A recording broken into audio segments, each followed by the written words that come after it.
Nur olur Dibin yaşıl gece Mevla'da getirmiş Huday buyruğundan ayrılan zuval Onların haram böyle getirmiş Oğul akan yerden akarmış arım Ölüğün wakana pachiri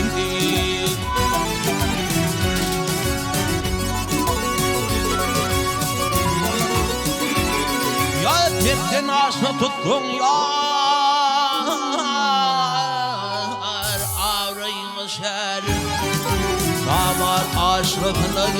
gibi getirmiş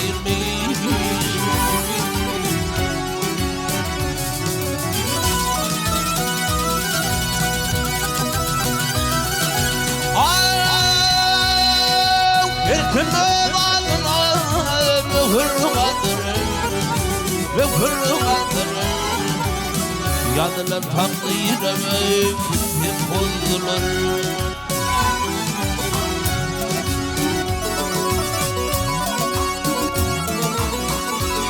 Ya ikinin filağı yar birin adır Kayıp bir deliyle yolu getirmiş Baktım ulu girdi yürüdüm bir ağacı Belimden şu yerde kapır bir hacı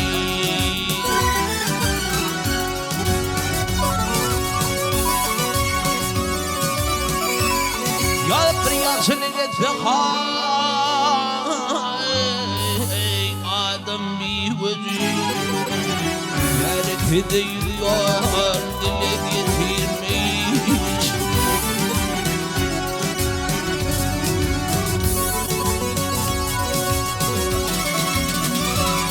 Ya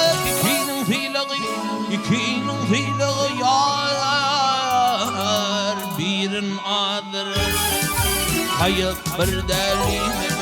yola getirmiş Yola getirmiş Aklar getirmiş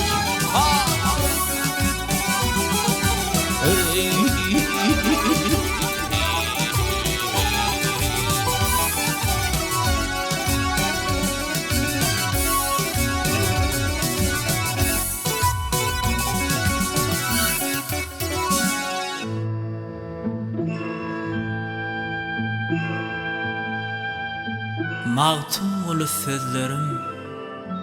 Sağda koştum Uğur ola